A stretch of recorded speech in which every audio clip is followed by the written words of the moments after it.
This is Real Retirees Uncut, no filters, no scripts, just conversations about what retirement is really like. So let's meet another real retiree. Give me your name, age, and where you're from. My name is Louis Simpkins. I'm 68 years old, and I was born and raised in Pensacola, Florida, but now I live in Homewood, Illinois, right outside of Chicago. Okay, and when did you retire from what career field? I retired from the United States Navy in 1995, and I retired from being an independent contractor working on airplanes in 2017. Okay. Tell me what drove your decision to retire. When did you know that enough was enough and you were giving it up? I can't really answer that question because when I did retire, I believe it was led by the good Lord above. He said enough was enough. Okay. So I didn't really say, okay, this day I'm going to retire and call it quits. Okay. All right. Yeah. Now, as you were approaching retirement, what was your saving strategy or your plan for savings to make sure that you and your family would be successful and financially stable in retirement? Well, I talked to a financial advisor, and she set me up with. Well, I had my military retirement. I had a portion of my VA disability. Uh, I, we talked with financial planners and started some annuities and stuff for basically for my wife or myself if something happens to her or if she leaves here before I leave here. Okay. So we actually talked to a financial planner and got some advice from them, and that was helpful. Now that you're in retirement, what are your primary sources of retirement income that you use to sustain yourself from month to month or from year to year? Uh, I am truly blessed. I'll say that first because I want to give all credit to God. Okay. Uh, my military retirement, my VA disability, my Social Security, my wife's uh, retirement, and her so her Social Security and she had the retirement plan. She was a school teacher. Okay. Uh, if I could, I would like to elaborate on this Social Security thing because I think a lot of people. Yeah, we're gonna get to Social Security Okay. just a second. That's All right. a good idea, but it's coming up a little bit further. Before we get there, I want to ask you this question. I hear a lot of people saying that once they retire, they've been saving for so long, 30, 35, 40 years, that they have trouble when they get to retirement with spending. Have you experienced going from that saving mentality to the spending mentality? No, I after I retired, I tried not to just say, okay, I'm retired now. I can live this lavish life. I still, you got to understand that the money that you were making then, if you live off of that money and live within your means, I have 4 kids, 10 grandkids, and 1 great grand. Okay. And I tried to explain to them that this right here, and it's a simple theory, this right here is your income circle. As long as you stay within that income circle, you'll be all right. If you go outside of that income trouble, now you got a problem. Okay. Now back to what you were getting ready to mention earlier, Social Security.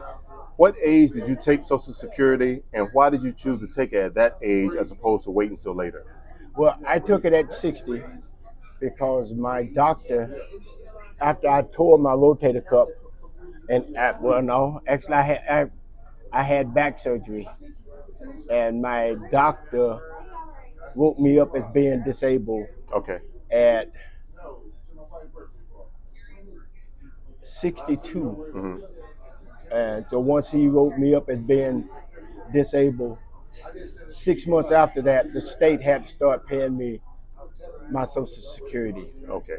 Um, And if I had anything to say about Social Security for people that are independent contractors, like I was for the last 23 years, put some money aside. If you're making good money, put some of that aside because you're not paying into Social Security Right. anymore. So then when you retire, your Social Security is not going to be this large lump sum. I have several friends that have retired and trying to live on less than $2,000 a month. Yeah. And that doesn't work. Yeah. That really does not work. Okay. And so if you want to do the independent contractor thing, do it. Okay. But make sure you put something away for that rainy day. So tell me this, now that you're in retirement, what does a typical day look like for you from the time you get up in the morning on an average day until the time you go to bed? What that typical day look like for you? It varies every day. I actually live on 2.5 acres in Chicago. Okay.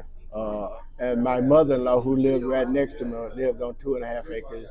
So I still do work, but I do it at a pace that's comfortable to me. Okay. Not punching an alarm clock. So I get I still get up at 6 o'clock in the morning because I was raised on a farm. Okay. So I get up, have a cup of coffee, and look around and try to figure out what am I going to do today. But basically, do whatever you want to do. But I do what I want to do. But like I said, I do a lot of. I'm good with my hands, and I know I'm good with my hands. So I work on things. I work on cars. I do all my own auto maintenance and that kind of stuff. What do you enjoy most about retirement? And traveling with my wife and being home with my wife. And we were talking a little bit before we started. You mentioned something about that alarm clock. Yeah, not having an alarm clock. I was in this company, and most people have never heard of it. It's called A.L. Williams. Amway. It's called Amway. And one of the big people that had made lots of money in Amway told this story. He said when he retired, he went to the store and he bought 10 alarm clocks. And he set his alarm clock same time, just as if he was going to work. The alarm clock would go off. He'd wake up in the morning, grab that alarm clock, walk out into the middle of the street and throw it on the ground and crack it all up. And he did that for 10 days. Okay, all right. That's one way to get rid of it. Right. Yeah. Have you had any major lifestyle changes since you stopped working completely? Have you downsized, moved to a different state, or anything major in your life that you've changed in retirement? No. Okay. No. What about new hobbies, new skills, or new interests? I know you say you work with your hands and you work on a lot of things, but have you developed any other new hobbies or skills? Yeah, I own my own company. I build decks. I do kitchens and bathrooms and floors and things of that nature. But my favorite of all of them is actually building a deck. And the thing about, for me, building a deck is I probably built 15 different decks in the Chicagoland area. And when I ride down these streets, Get to look at it. I get to look at that. Yeah. Yeah, and go, okay, I wonder will that still be standing 15, 20 years from now? Yeah. Now, what has been the biggest challenge or the biggest surprise that you've had in retirement? Anything that you thought would happen that didn't happen, or something that didn't happen that you thought was going to happen? I thought my family would spend more time with me. My family lives in Florida. I have a brother and sister in Florida. I have a brother in Colorado Springs. And we're all at that same age, and I figured that we would spend more time together. I would go see them, they would come see me, and that kind of stuff. That has not happened. Now, are they still working? No. Okay. No. So I guess that was a big surprise. Yeah. Do you wish that you would have retired sooner or later, or do you feel you retired right on time? I wish my wife would have retired sooner, but I feel like I retired on time. Okay. Is there anything that you would do differently to prepare better for retirement if you had to do it all over again? Yeah. I would actually, remember back in the day they used to tell you, pay yourself first? Yes. I would pay myself first, Okay. or I would do a better job of paying myself first, because when you get to the point that you can't, that you're not working anymore, Mm-hmm. then you'll wish that you had paid yourself first. Right. Now, going back to that alarm clock or the 10 alarm clocks, what's another thing that you're glad that you no longer have to deal with when it comes to the workplace? A boss, Okay. having a boss, Yeah.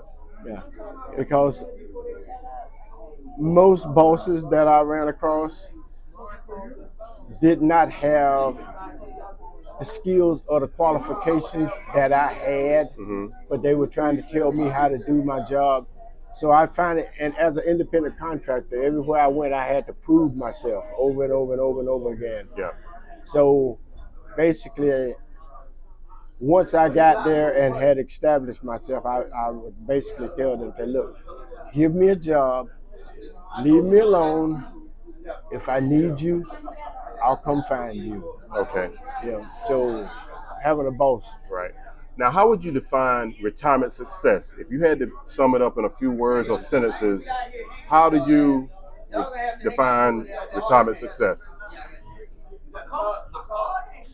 Being able to live and do the things that you dreamed of doing or the things that you want to do, because your dreams change. What I dreamed of at 18 is not the same thing that I dream at 68. Mm-hmm. So being able to live life comfortably and not have to worry about finances, Okay. because finances is probably the number one thing that will destroy a marriage. Right. And then finally, what is some other advice that you could give to somebody that's maybe 5 to 10 years from retirement? Maybe something that we haven't already covered, or somebody that's planning to retire 5 to 10 years from now. What advice could you give to them?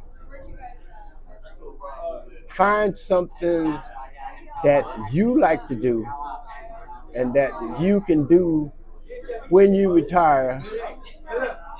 Finish out that time, then you got something to go, you got something to fall back on, and just do that, because you're gonna keep living. I mean, most people don't retire today and die tomorrow. Right.